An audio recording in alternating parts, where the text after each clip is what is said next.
আলু পনির দিয়ে পরোটা বানাবো। প্রথমে আলুটা আর পনিরটা মশলা দিয়ে ভালো করে ভেজে নেব।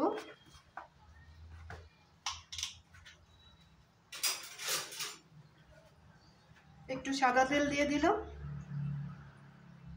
সাদা তেলটা দেওয়ার পরে একটু ঘি দিয়ে দিলাম।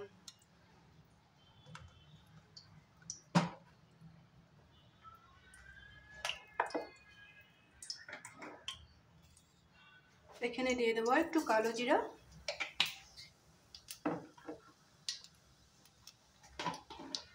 এত ভিডিও বানাই, এত কষ্ট করি তোমাদের জন্য, তোমরা দেখো, তোমাদেরকে বলিনি, বাকি কেউই দেখে না।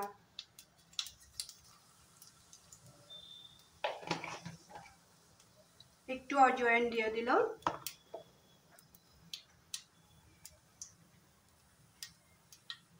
এখন পেঁয়াজটা দিয়ে দেবো।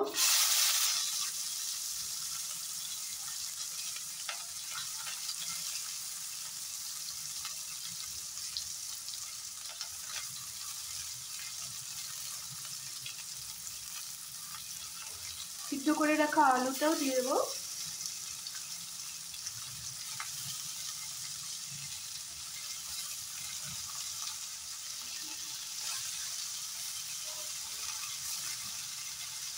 পেঁয়াজের সাথে কাঁচা লঙ্কাও কুচি করে দিয়ে দিয়েছি।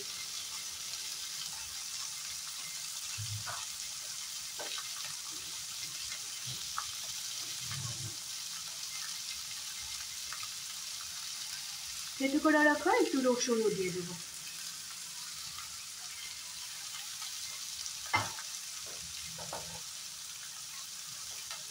এখন হিসাব মতো লবণ দিয়ে দেবো।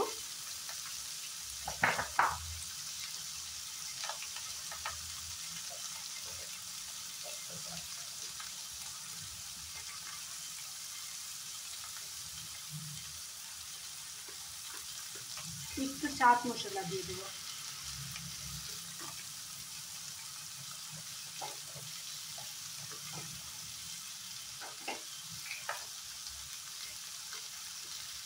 একটু গরম মশলা।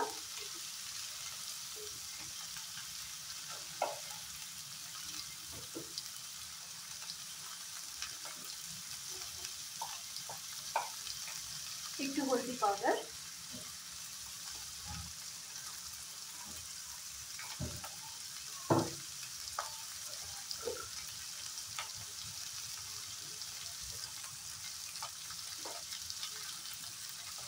একটু গোলমরিচের গুঁড়া।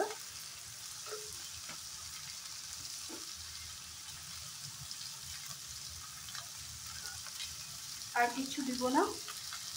এখন ভালো করে পুরটা বানিয়ে নেবো পরোটার ভিতরে দেওয়ার জন্য।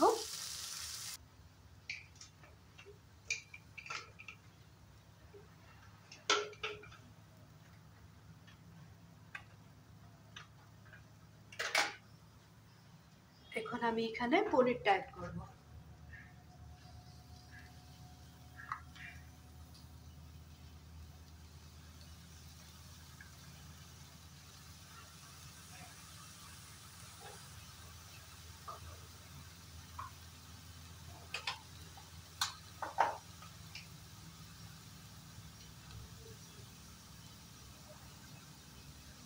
এখানে দিয়ে দেবো একটু এলাচের গুঁড়া।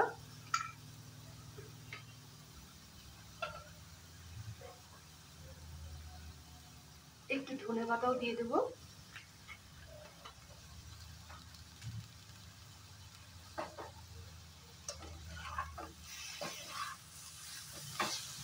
আবার আলুর পুরটার সাথে পনিরটা সুন্দর করে মিশিয়ে রেখে দেবো। বেশি টাইম রাখবো না, একটু ঠান্ডা করে নেব, তারপরে আমি পরোটাগুলো বেলে দেব।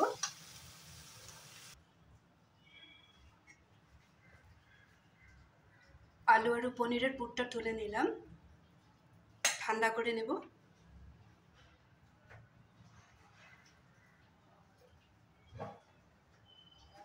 এখন আমি এখানে একটা তাওয়া দিয়ে দেব। তাওয়াটা গরম হতে হতে পরোটাগুলো বেলে নেব।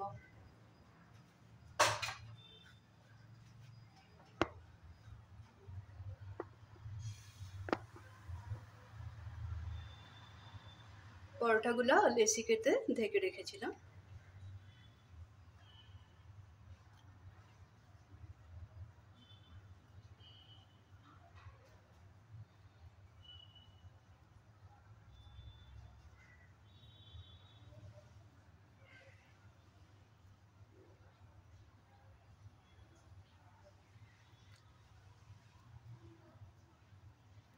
এইভাবে আমি সবগুলো রেডি করে নেব। আমি এই মাঝখানের জায়গাটা একটু ভারী করে রাখবো।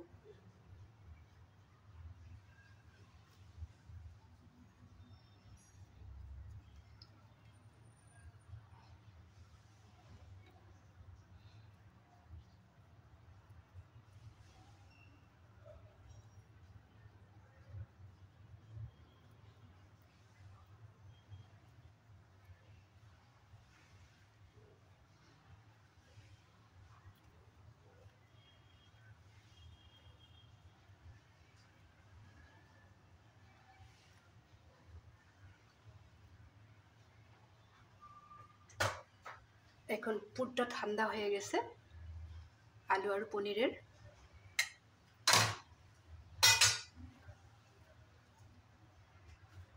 এখানে মাঝখানতে অল্প অল্প করে দিয়ে দেব।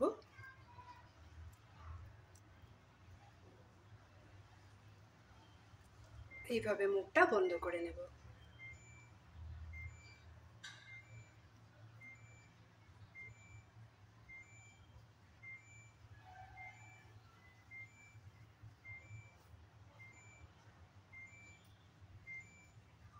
আরেকটাও করে দেখে দিই।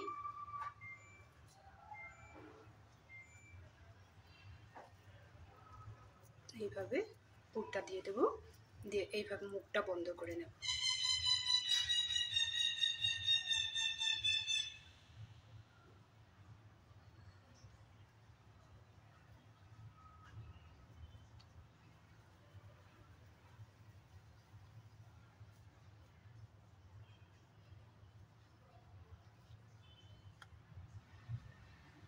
এইভাবে আমি সবগুলো পরোটা বেলে নিব।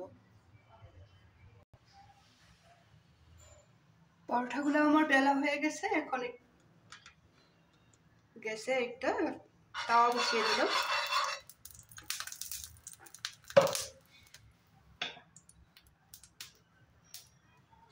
আমি ঘি দিয়েই ভেজে নিয়েছি।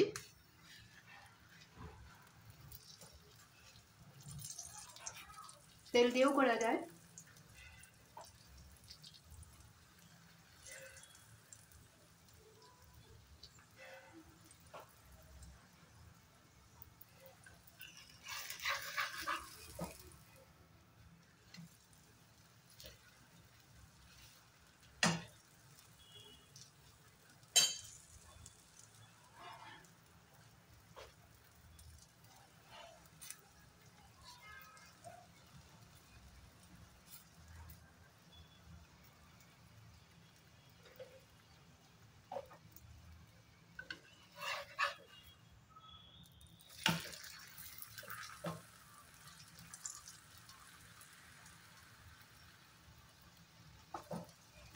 এইভাবে আমি সবগুলা পরোটা ভেজে নিব।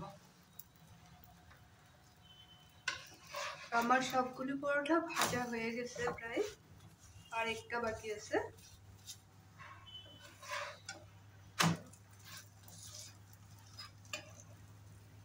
আলু পনিরের পরোটার রেসিপিটা কেমন লাগলো বলবে। তোমরাও বানিয়ে খাবে বাড়িতে। কমেন্ট করতে ভুলবে না। দেখবে আমার ভিডিওগুলা, আমাকে হেল্প করবে প্লিজ। তোমরা তো দেখোই, তোমাদেরকে বলি না, যারা দেখো না তারাও যেন দেখে।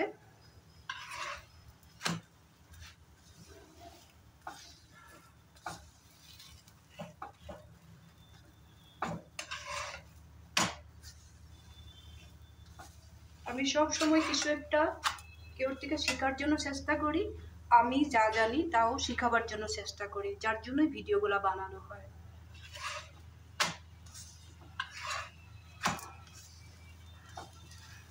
বানিয়ে খাবে বাড়িতে। কমেন্ট করতে ভুলবে না কিন্তু।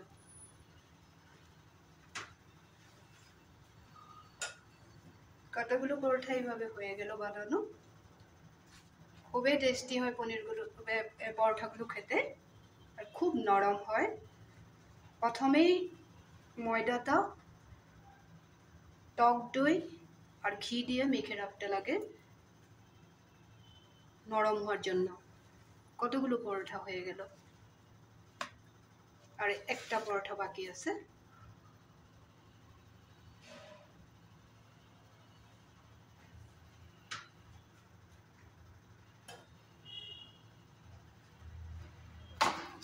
এটাও করে নেব।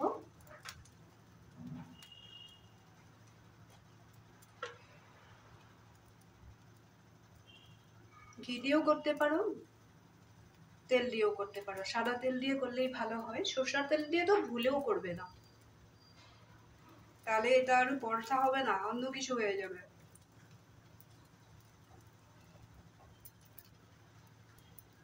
আর যখন আলু পনিরটা ভাজবে তখনও একটু ঘি বা বাটারই দিবে।